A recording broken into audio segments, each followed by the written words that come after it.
Here's your Wisconsin wine guy, back again with another Sake Sunday. Hello. So, for those who are new, I like to go through and find some sakes, to try it. And I do sakes that I purchase online in addition to sakes that you can find in your stores. I want to get more into finding sakes that you can purchase at your stores, wherever you shop for sake. It's a rare thing, even though sake is probably all over United States, you can purchase sake, but there's different brands only being distributed or sold in different states. So I try to find some that are kind of branded along the line, that they're distributed in quite a few parts of the United States. But hopefully you can find some of these as well. If not, this particular one here, we're going to talk about this. The Hakutsuru is imported from Sake One. You recall me reviewing some of the Sake One's sake that they make out of Oregon. They also import sakes from Japan.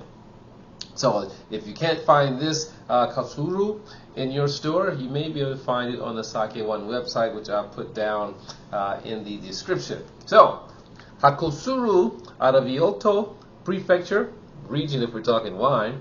This is going to be a Junmai Ginjo sake. About 50-60% rice polishing ratio. Remember that, the milling, the rice that's left represents the amount of ratio, giving you more pure sake. Getting rid of, shaving off all those impurities. And giving you more pure rice, the core of the rice. This is about 50%. And if you recall, anytime the sake says Junmai, we're talking pure sake. What do you mean by pure sake?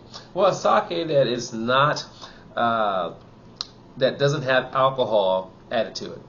Okay, so pure sake, all the alcohol is just pure natural, no alcohol added to it. So Junmai Ginjo, we have Junmai first level, Junmai Ginjo second level, Junmai Dai Ginjo third level. We go with Junmai Ginjo right in the middle.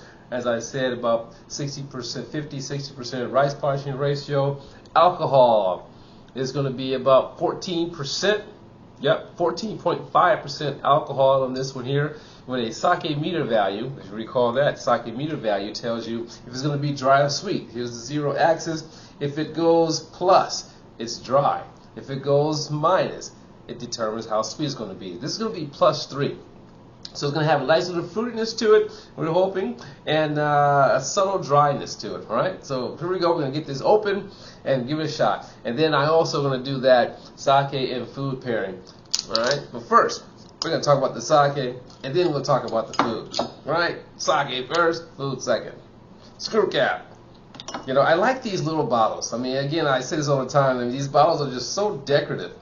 And I like the little small bottles, maybe 3 pours out of this, depending on who's drinking, but it works great for me. But you can buy these in larger bottles, which would be 720 ml. This is going to be 300, almost just like wine. Wine would be 750 versus 375 bill for the small bottle. So get a look at that. Nice and clear. Now, sake, you'll find it will come in like a clear color, or it will come in a yellowish tint or a greenish tint to it. Talking about aging, process methods, alcohol being added. Maybe sometimes you can find sake aged in a cedar barrel. Cedar barrels come out of aged in Japan. But here we have a nice little clear, pure sake here. Let's give it a dose, just like wine. Those will serve you in a wine glass. Swirl it, aerate it. Let's get a smell. Oh wow! So now, my instant nose was fruit, floral, alcohol. All right, that's what it was. Now let's swirl it again and see how I can smell it the more I swirl it. So now it goes fruit, rice, floral, no alcohol. See again. It changes on the nose. The more aeration, the more air you incorporate, more it's going to change. So sake has a complexity to it. You think, how could it smell? How could every bottle of sake smell different? Because they're all clear or they all have the same ingredients. Well, yeast has a play in that, in the craftsmanship of the toji that's the sake master, you know, and the type of rice that's being used. All of that play in part to the aroma and the taste of the sake. Wow. I mean, I get like berries, like a little strawberry. Ooh, there's the floral. And more like a steamed rice in the background. Wow, nice. Go now for the taste. Just like wine for me, acidity, no acidity, no play. Gotta have some acidity, gotta have some balance to it. Here we go.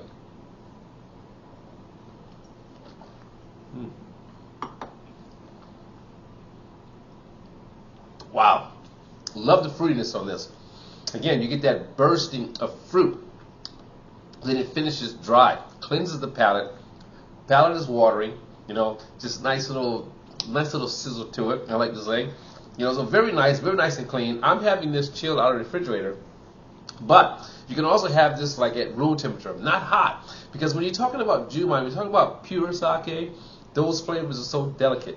You warm this up too much, you're going to be tasting more alcohol than the fruitiness and the complexities of the sake itself. So I'm having this chilled. This is going to come to room temperature in my glass, and I'm sure I have tasting at more room temperature after this is done. So that was my sip. Nice dry finish.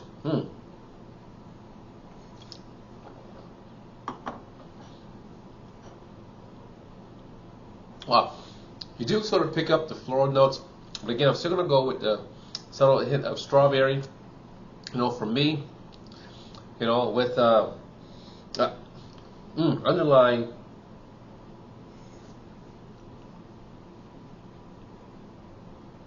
with the underlying taste of pear. Okay, I'm gonna go with that. Now for the food pairing. So what I did was I made myself a salmon sandwich with toasted bun with mayo and a spicy garlic red sauce and some bitter greens. So we'll see how this is going to go with the sake. You know how I do it. I always like to pair something with the sake and something different, sometimes unique, to get you to step outside the box. Okay? You can have so much fun with the sake and food pairing. So here we go. Let's get a bite of that. You can see the sauce just oozing off of this, right?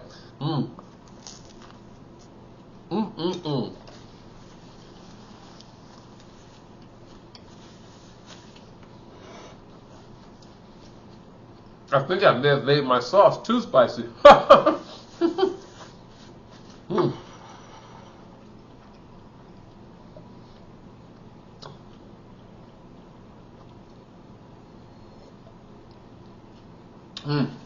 Wow.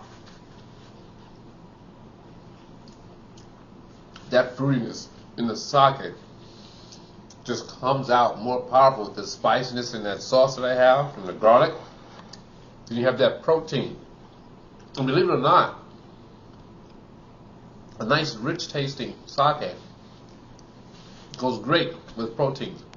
In this case, because it's lighter, it's fruitier, it goes fantastic with the salmon.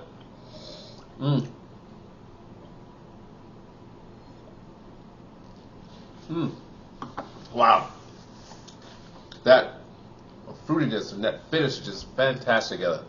So, Hakutsuru Brewery, Junmai Ginjo sake. This was fantastic.